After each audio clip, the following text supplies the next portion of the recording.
Hi friends, இப்போ பார்த்தீங்கன்னா நம்ம பின்னாடி டைட்டுக்காக கட்டுற இந்த நாட்டு வந்து எப்படி ஸ்டிச் பண்ணுறதுன்னு பார்க்கலாம். இதுக்கு பார்த்தீங்கன்னா 4 இன்ச் அகலமும் 12 இன்ச் நீளமும் உள்ள துணி எடுத்திருக்கேன். இதை க்ராஸாக ஸ்டிச் பண்ணி நேராக கொண்டுட்டு வரணும். எப்படி ஸ்டிச் பண்ணுறதுன்னு வாங்க பார்க்கலாம். இப்போ பாருங்கள், நான் க்ராஸாக தையல் போட்டு நேராக தையல் கொண்டு வந்துட்டேன்.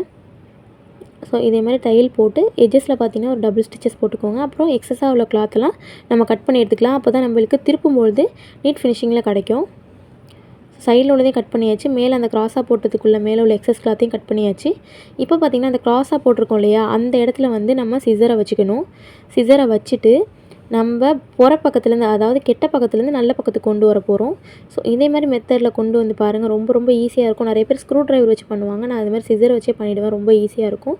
ஸோ இதே மாதிரி கொண்டு வந்துட்டு நம்ம என்ன செய்யணும்னு பார்த்தீங்கன்னா, அந்த எட்ஜஸை வந்து கையால் அட்ஜஸ்ட் பண்ணி அந்த ஷார்ப்பை கொண்டு வந்துட்டோம்னா நம்மளுக்கு வந்துடும். ஸோ இதே மாதிரி ஷார்ப் பண்ணிவிட்டு மேலே பார்த்திங்கன்னா இதே ஷேப்பில் வந்து நம்ம படிமான தையல் போட போகிறோம். அப்போ தான் உங்களுக்கு கொஞ்சம் படிமானமாக இருக்கும். ஸோ இதேமாதிரி நல்லா பொறுமையாக வச்சு படிமான தையல் போட்டுக்கோங்க. போட்டுட்டிங்கன்னா பார்த்தீங்கன்னா இந்த நாட் வந்து ஸ்டிச் பண்ணியாச்சு. இதே மாதிரி 2 நாட்டு ஸ்டிச் பண்ணி எடுத்துக்கோங்க. இப்போ சைடு ஜாயின் பண்ண போகிறோம். இதுக்கு பார்த்தீங்கன்னா கை, உடம்பு எல்லாத்தையும் நேராக வச்சு நம்ம வந்து குண்டூசி போட்டுக்க போகிறோம். ஸோ குண்டூசி போட்டு ஸ்டிச் பண்ணும்போது உங்களுக்கு ரொம்ப ரொம்ப ஈஸியாக இருக்கும். இப்போ பார்த்தீங்கன்னா நம்முடைய கையுடைய சுற்றளவு 6 இன்ச்சு. அதை 2ஆக வகுத்துக்கிட்டேன்னா எனக்கு 3 இன்ச் கிடைக்கிது. இது பார்த்திங்கன்னா கரெக்ட் ஃபிட்டாக இருக்கும். இல்லை நான் கொஞ்சம் லூஸாக தான் போடுவீங்கன்னா இந்த இடத்துல ஒரு 1/2 இன்ச்சோ இல்லாட்டி 3/4 இன்ச்சோ நீங்கள் ஜாயின் பண்ணி சேர்த்துக்கிட்டு உங்களுக்கு கொஞ்சம் லூஸ் கிடைக்கும்.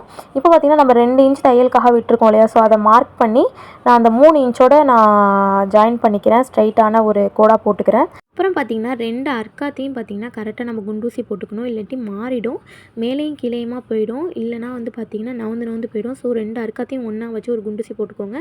இந்த மெத்தடில் ஃபாலோ பண்ணி பாருங்கள். ரொம்ப ஈஸியாக இருக்கும். இப்போ பார்த்திங்கன்னா நம்ம கோடு போட்ட இடத்துல ஸ்டிச் பண்ண ஸ்டார்ட் பண்ணலாம். ஸ்டார்டிங்கில் எப்போதுமே டபுள் ஸ்டிச்சஸ் போட்டுக்கோங்க. அப்போ தான் உங்களுக்கு நல்ல சூப்பரான தையலாக இருக்கும். இல்லாட்டி அவுந்துடும். ஸோ இதேமாதிரி நம்ம கோடு போட்டதுலேருந்து நம்ம ஸ்டிச்சிங் பண்ணிகிட்டே வரோம். கரெக்டாக அந்த அர்க்காத் கிட்டே வரும்போது கொஞ்சம் பொறுமையாக ஸ்டிச் பண்ணுங்கள். ஏன்னா அந்த இடத்துல நம்ம இந்த பக்கத்தில் குண்டூசி போட்டிருப்போம். ஸோ அதனால் வச்சுட்டு குண்டூசியை எடுத்துகிட்டு அதுக்கப்புறமா ஊசியை இறக்குங்க.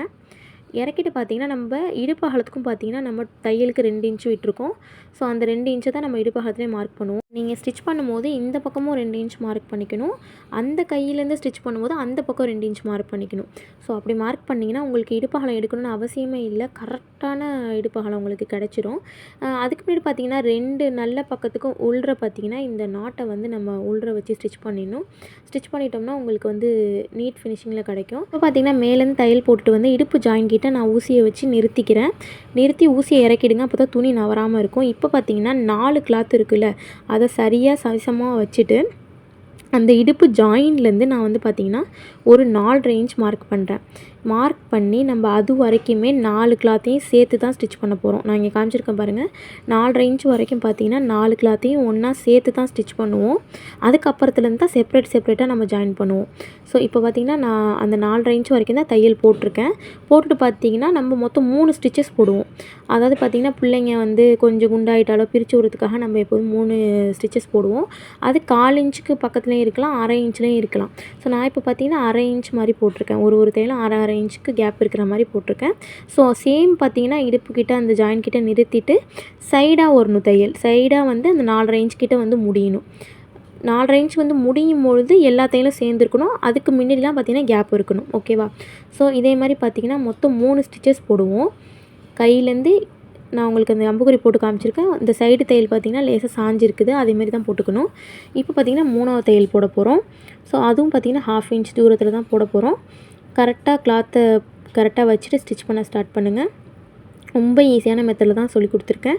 அதே மாதிரியே 4.5 இன்ச் கிட்ட வரும்போது 3 தையலும் ஒன்றா ஜாயிண்ட் ஆகிடுது பாருங்கள். ஸோ இதே மாதிரி ஜாயின் பண்ணிவிட்டு இதுக்கப்புறம் தான் வேலையே இருக்குது.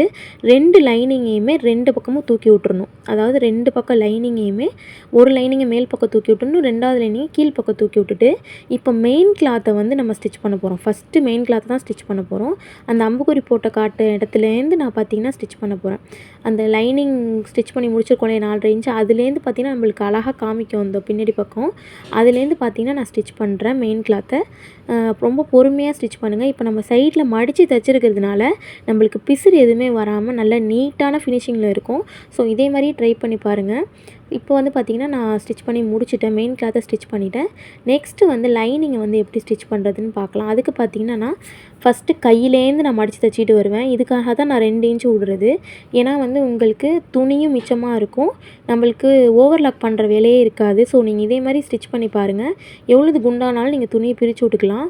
ஸோ இதேமாதிரி நான் 2 பக்கமும் துணியை மடிச்சுட்டு உள்ற விட்டுட்டு நான் ஸ்டிச் பண்ண ஸ்டார்ட் பண்ணுவேன். இது ரொம்ப ரொம்ப ஈஸியான மெத்தடில் தான் நான் சொல்லி கொடுத்துருக்கேன். நீங்களும் ட்ரை பண்ணி பாருங்கள். இது பார்த்திங்கன்னா இப்போ பாருங்கள், சைடில் வந்து இதே மாதிரி மடித்து தைச்சிட்டு அதுக்கப்புறம் கீழ் பார்ட்டையும் பார்த்திங்கன்னா லைனிங்கை வந்து தனியாக அந்த 4.5 இன்ச் வர வரைக்கும் ஒன்றா ஸ்டிச் பண்ணுவோம் லைனிங்கை. அதுக்கப்புறம் பார்த்திங்கன்னா அந்த 4.5 இன்ச் வந்ததுக்கு அப்புறமா புடவை துணியை பார்த்திங்கன்னா உள்ற தள்ளி விட்ருவோம். அந்த புடவை துணியை வந்து லைனிங்கோடு ஜாயின் பண்ண மாட்டோம், லைனிங்கை தனியாக தான் ஜாயின் பண்ணுவோம். இல்லைக்காட்டி புடவை வந்து ஒரு மாதிரி இழுத்துட்ருக்கோம் மெயின் கிளாத்து.